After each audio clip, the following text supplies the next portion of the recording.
reason that I started speed debating was because I felt like this a lot of times, you know? And I do lecture some, but I really wanted to create an environment where students were all participating and were all engaged in a little different way. So I decided to try it one day, and it really astonished me how well it worked. And we're going to be talking a little bit about the frustrations of discussion in a minute here, so I'm not going to talk too much about that. But it worked really well, and what I noticed was that when I did discussion in this method, first of all, it requires nothing. You can put a couple questions up on a PowerPoint real quick before you go to class. You can even do it on the fly and write it on the board. It doesn't require any materials to be in class. You only have to be able to explain how to do it to the students and get them over their initial reluctance to leave their seats. But once that happens, there are a couple of really great benefits of it that I think are what make it such a successful discussion technique. One of them is that students are up and moving away from their seats. At least most of them are. And so they can't get stuck in that little comfort zone where they feel like they're hiding in their one little comfort spot. They're up and they're moving. And so they're engaged in a different way. The next thing is that the students are talking only with one other person at any given time. And it's really hard not to participate in a discussion when there's only two of you, right? So the third piece, and you'll see how this works as we go through it, but the third piece is that because they have a chance to talk about the question with a couple of different people first, they have a chance to kind of get their ideas out and think it through before you ask them to talk to the group at large. It's a lot less risky to talk about something with one other person and bounce ideas off them and to have a little bit of processing time than it is for an instructor to say, what do you think of this? And just wait while the crickets sing for somebody to be brave enough to raise their hand. So it works in a lot of ways, and I'm going to be talking a little bit more to you about the benefits of it after you see how it works. So we are going to lead off, and I'm actually going to need Dave to move up here next to Trinity. Yeah, so you need to put students into pairs. In my classroom, I don't use the stickers that are on the table because there is a pretty obvious traffic pattern in my classroom that I can set up. It's just something that you are going to have to customize to the space that you have. But you do need students to be able to move, and you need them to have a predictable way to move. In here, I thought if we just number the tables, it'll make it a little easier. So the tables are numbered on the little stars. We start with number 1 up here, and then which one of you is 2? So 2, 3, and then 4 and 5 are back here. 6 here. Oh, 4, 5. Okay, we're going to skip 4 and 5 because they didn't show up. So you'll just come across over here to 6, 7, and 8. All right. So if you are the one that has the star in front of your seat, you will be the one that is moving. If you do not have a star in front of your seat, then you will be staying where you are at. Okay, so I am going to put a question on the board, or up on the PowerPoint, and I want you to just start talking about the answer to that question with the person that you are currently partnered with. At some point, I'm going to tell you to get up and move on to the next person in order of the stars, all right? So if you don't have the star, you stay where you're at, you wait for the next person to come to you. You sit down, you start talking about the same question with the new person. Yep, I'm just going to say right now that the stars on your shirt have nothing to do with this. That's part 2, so don't worry about the stars on your shirt at the moment. We're just looking at the ones on the table. So I want you to start talking about the answer to what are the benefits of classroom in the discussion in the classroom with the person who's sitting next to you. Go. The whole point is you don't get to finish the discussion. It's called speed debating for a reason. All right, so at this point I'm going to have everybody stop. And now what we're going to do is talk about the question together as a group. At this point, I will always tell students, you may now share something that you heard from somebody else, or you may share something of your own, and we don't know which it is, and we don't care. So it doesn't matter if they were shy about sharing something that there was their own perspective. They're nervous about presenting that in front of the class. Remember, the class doesn't know if that was what that person came up with or if that was something they heard from somebody else. And that is one of the nice things about it. They don't have that same kind of personal nervousness about presenting something because, well, I could just say something that she said, But we don't need to hear whose idea it was. Just share something that either is your own idea or something that you heard. So what are some of the positive benefits? Why do we want to include discussion in our classroom? You hear viewpoints other than your own, which may open up your own perspective. Okay. I got a really good one that probably everybody's experience is that the students start teaching you, and they bring stuff to you. Very you true. would have not thought of. Very true. Can you just repeat what she said? Oh, sorry. Yeah. So we're hearing sorry, I told him I would do that. The students start teaching you because they bring things to the classroom that you might not have heard before, right? And so you can learn a lot more because suddenly you're not the only source of information in the classroom necessarily. What else? I like that it builds a sense of community. There's a rapport that develops when students start doing this. Right. So it contributes to the overall atmosphere of your classroom and the community. It makes people feel a little bit more part of it if they're able to express their ideas. What else? I think if the students are involved, then they take a little bit more ownership of the class and what they're learning, so they're not just sitting there being a receiver, but if they Right.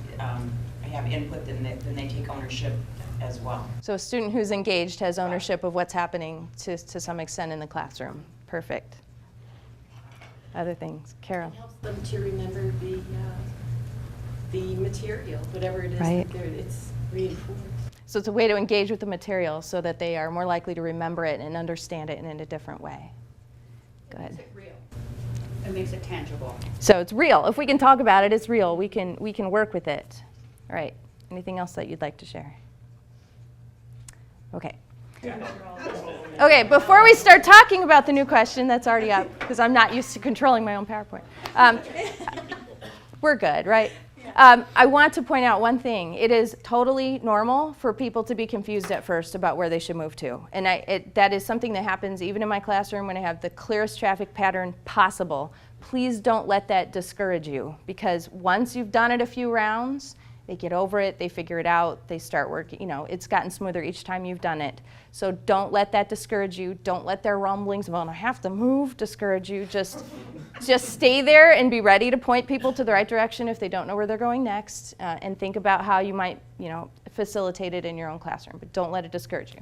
All right, so the next question, start talking about now, what are your frustrations with classroom discussion? What is it that makes it difficult? When does it not work? What are the difficulties with it? Go ahead.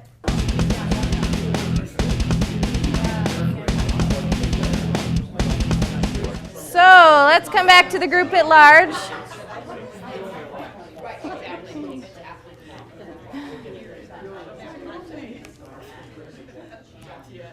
So the technique is working if you have to wait a few minutes for people to disengage themselves from the discussion. What are the frustrations with discussion? Oh, consistency, where I have a short 8-minute segment of lecture with a PowerPoint so they can take notes, 2 media samples off YouTube, and then I open it up and I have this little thing. Which YouTube sample was on news or sportscasting under interview or whatever the question are. Sometimes they're all over it, and sometimes the cricket sings, and I don't understand. It's done the same way each time. Right. That's one of my frustrations of Okay. wondering what was different between. So sometimes they're like, okay, I just don't feel like this today. It's just, or who knows? It's just whatever the atmosphere is. So they're not consistent about participation. Right, that's Okay. it, yeah. Somebody else, frustration with discussion. First-year students tend to be real hesitant to engage, Yeah. and sometimes the more seasoned students feel that, oh, I got this, I don't need to, and they'll sit back and play on their digital device, whatever, if it's a Right. laptop or a cell phone or something. Right. So the active engagement, I guess, is the hard thing to get. Why do you think that first-year students are reluctant to engage? In my area, because I deal with technology, it's not very subjective. You're not allowed really to have an opinion. Either you're right or you're wrong. Mm-hmm. And they don't want to look stupid if they have the wrong answer. Okay. And they haven't yet built up that confidence. All right. Good. So they don't want to look stupid. They're afraid to express their ideas in case they're wrong. It's hard to take that risk in front of your peers. What else? I'd say another one in terms of frustration for me, if I'm just doing straight lecture, I'm in control of what's happening. Now all of a sudden when we start to discuss, the conversation could go a variety of different ways, and case that happened earlier in the week, hopefully it doesn't happen this afternoon, was, I have them do a behavioral tendency type test, and I describe why I have them do this and how it's useful and all this. Once we open it to discussion, has anybody ever done this? If somebody says, as they did, well, I did this and it's stupid or whatever. Well, now all of a sudden I'm in debate mode. Now I have to stop and justify what, again, I thought I just did, but, Right. justifying, the existence of this and myself and all that. And so, I mean, it's good to have some debates, but sometimes that is frustrating. So sometimes you lose control a little bit of where the discussion's going, and it might not go in the direction you want it to go. As a control freak, that's a problem. Yeah. Sometimes it's a great thing, but It is, but absolutely. sometimes not so much. Other frustrations. Carol, The extrovert. what about the extrovert? Well, constantly with the hand up, and even when you look right at and say, oh, let's get some other people. Right. Please. Yeah. If they even wait for you to call on them, right? It's more like. There's always that student. There's always that student who wants to try and dominate things. And it's not bad. You don't want their engagement to end. You want them to be interested and engaged, but you don't want them becoming a crutch for the other students who quickly learn to just sit back and they'll get it, And I'm not going to even have a chance to answer, so I might as well not even think about it, right? And that is a really common frustration, certainly one that I have had too. Any others that you want to share? That pretty much sums it up, right? I mean, you give a discussion, you either have one person dominating it, you have inconsistent results, it can head off in a different direction. The reason that I did speed debating was because I had all the same frustrations. And it's tough in some of my courses to run discussions, but in this class, I really wanted a good discussion to go, and I wanted that community. I wanted every student in there to be engaged and to feel like they could have a chance to participate. One of the things I think that is so successful about speed debating is that I don't give them a chance to finish the discussion. That is why I move you on as quickly as you do. And if I'm sitting there and I don't necessarily have a fixed time, but if I'm sitting there and if I see any one pair stop talking, they move right then. There is no time to move on to a different topic. There is no time to get bored and to feel like you've talked it all the way out. You move them before that, all right? And that is why I was moving you as quickly as I was, right? And some other things that I have observed as I have used this technique is that one extrovert is gone, right? We have a lot of extroverts now. Because I think what happens a lot of times, it's not that other people aren't brave enough to raise their hand, they just don't think as quickly. And they need a little bit of time to process before you ask them to participate. And if you've got one person who's thinking like this and always shouting out the answer before anybody else has even had time to think it through, why should they bother to think it through? So if you give them a chance to move around and listen to some ideas, and even if they are paired with the introvert, right? That first time the other person dominates the conversation, then they move to the next seat. Well, now they have something to say because they heard it from somebody else and it jump-started their thinking, right? So by moving them to a couple of different people, they get to discuss it with several different people first. They're now braver about expressing their thoughts. They're not so worried that they have the wrong answer because they've talked to 3 or 4 other people that agreed with the answer, right? Or they've had a chance to correct their wrong answer because they've talked about why the right answer is the right answer before they've gotten to that point. So I think, at least in my experience, it really builds a sense of security because you've already had a chance to think it through a little bit. And I went from the same 2 or 3 people to almost every time I do it, just about everybody in the class says something at some point. I mean, it was remarkable to me the level of increased engagement that I saw. How large are your classes? I have about 32 in mine. And it works with 32? Yeah, And it does. Yeah. Probably very loud when everybody. It is, and I love it, and I just stand up there and let it go. But that's the thing about this, the timing of it. They don't have a chance to get distracted. They don't oh, I'm going to give the quick, easy answer, and now we're going to talk about the party last night. They don't have time for that. You don't give them time for that. And so it keeps them on task. One of the things that I have used it for, and I've started to build in a little bit of critical thinking about it, I have done this most often in National Parks class, although I've also done it in some other courses. I'll put up a quote and I'll say, here's this sentence by Wordsworth that says, every man has the right to, see and perceive national parks. What do you think he was saying? Okay, so, and then we'll get past the basic stuff. Well, everybody has a right to go to a park. So then, that's great. That's the easy stuff, and that's where most students would normally shut down if you ask them to write a paragraph or an essay about it. So the next question up is, what does it mean to have a right? What is a right? Oh, okay. And before you know it, we've spent a half hour talking about one sentence. And if I put that same question now on an exam, explain to me what Wordsworth meant by this, the responses are completely different than they were before. So for me, it has worked incredibly well. And I think that you could probably do it in something like math or something where there are solid answers. Just here's a problem, work it out, check with a couple people in a row. Do they agree with your answer? How did they solve the problem? Did you all do it the same way? I don't think it always has to be an objective type of thing. I mean, I've never used it that way, although I'm glad you mentioned it, because now that I think about it, I could. So, yeah. I was going to say that one of the things I've changed over the past probably 5 or 8 years is that when I outline my course objectives, I also put the methodology I use to address that course objective. And I explain to the students why I think that's the best methodology. And we forget that discussion is really a pedagogical tool. Sure it is. And if you explain to them what you're trying to accomplish by having them discuss it, I found that they're much more likely to jump on board with it rather than just, we're doing what? Why are we doing this? Kind of thing. So Absolutely. Just a moment of explanation.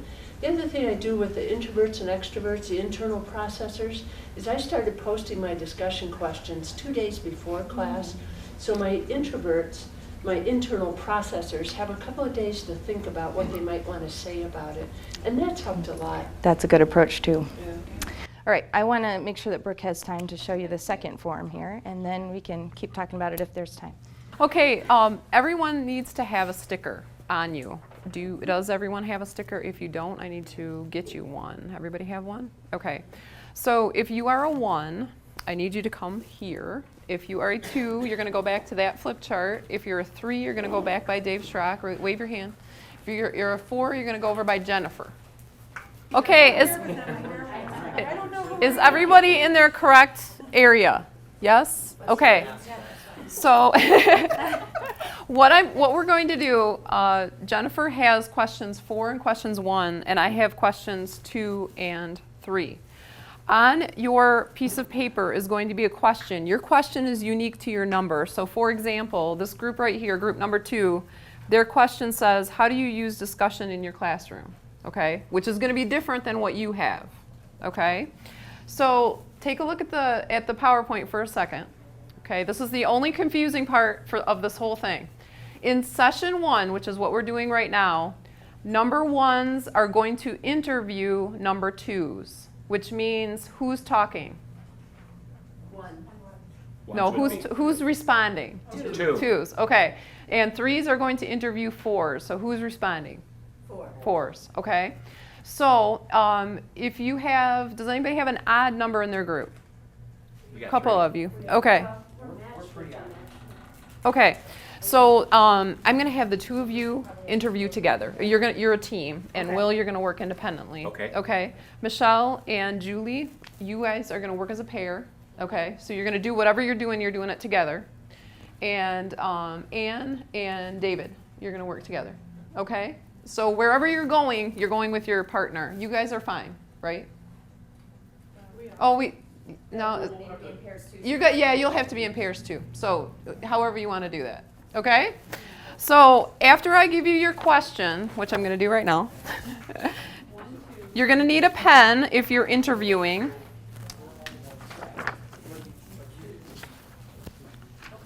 All right. Julie? Yep. All right.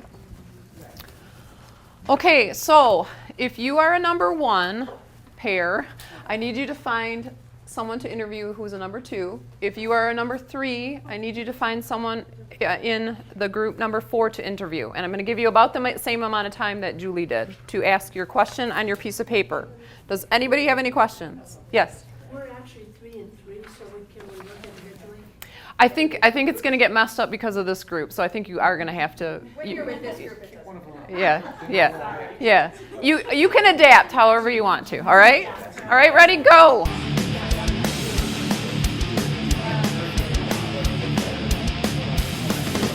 Okay, we're gonna move one last time, everybody. Session 4, you are gonna have to move this time, so everybody take a look up here. 2s are interviewing 4s, and 3s are interviewing 1s. So look for who you need. Stay with your partner. Remember to stay with your partner. Okay, everybody, I'm gonna have you stop there so we have time to kind of process all of this. I'm gonna have you go back to your home. So if you were a 1 or a 2 or a 3 or a 4. Okay, so what you now are going to do is you are regrouping with your group and you are comparing notes, and on whatever you have to write on, whether it's a flip chart or a board, I want you to record some of the themes of what you found in your interviews, okay? So if your question says, how do you sustain your energy, passion, and commitment to teaching? What are some of the responses you got from the people you interviewed? So that's what you're going to do with your flip chart for the next couple minutes. Talk to each other, find out what you have. I am going to stop you where you are because you're getting a sense of the process, and that's really what we're trying to get you to understand. So what you would do at this point is ask your groups to report out. So what I'm going to have you do is have each of you pick 2 that you think are I don't know, the best ideas that you have on your flip chart, on your board, or whatever it is. Can I have everybody focus their attention to group question number 1? Are you guys ready? Number 1, are you ready? Are you ready? It's got to be open-ended questions. It's got to involve review and reflection. And we're also going to include number 3 because we're not listening to instructions. Everyone's involved. Everyone's involved. Okay. Nicely done. Question 2. We talked about broadening perspectives because often students get trapped in that, well, this is what I think, but they got that narrow window, narrow vision. So once they hear other people's views, they actually are thinking, oh yeah, I never thought of that. And the other one, which I really liked from Jeff, is reinforced learning where students are lacking in understanding. So we use that peer-to-peer teaching. Okay, good. Thank you very much. Question number 3. How do you use technology in your classroom to facilitate discussion? One we thought you might be most interested in is Graffiti is an app that allows you to take notes on a mobile device, and then the instructor can upload it right in the class for discussion. So you get the diverse perspectives maybe, and those can be uploaded for discussion. And then several people pointed out with regard to online learning that because you can't hear what other people are saying, and not everybody is participating at the same time, that kind of online posting or discussion allows the discussion to be asynchronous so more people can participate because not everybody has to convene at the same place at the same time. Okay, thank you very much. Nice job. And question number 4. Yeah, how do you sustain your passion in regards to teaching? I guess we figured number 1 and number 3 are things you kind of more self-directed. So first, just continuing to grow your love of the subject, whether that means getting involved in current research, renewing your passion in some way. And then lastly, just going to sessions like Todd swears he didn't put that in. He didn't say TPL. I don't. But yeah, I mean, just anything like this, I can identify with that. Going to a conference or anything where you stop and look at teaching technique and also sometimes commiserate with others in terms of same struggles, same successes. Sure. Bounce those ideas around. Sure. So basically, we've kind of thrown a lot at you today, but they are 2 different techniques. Jennifer's is more of a discussion. This is more of an interview listen, and then the discussion kind of comes in this part, okay? So what you need to kind of do with this is figure out, A, how will my content work with this? How does my content work with this kind of a discussion? The nice thing about Jennifer's is it's quick. So if you don't have the amount of time we just spent doing something like this, where you've got 4 questions and you've got a lot of things going on, hers can be a little faster than the second one. So those are some things to think about.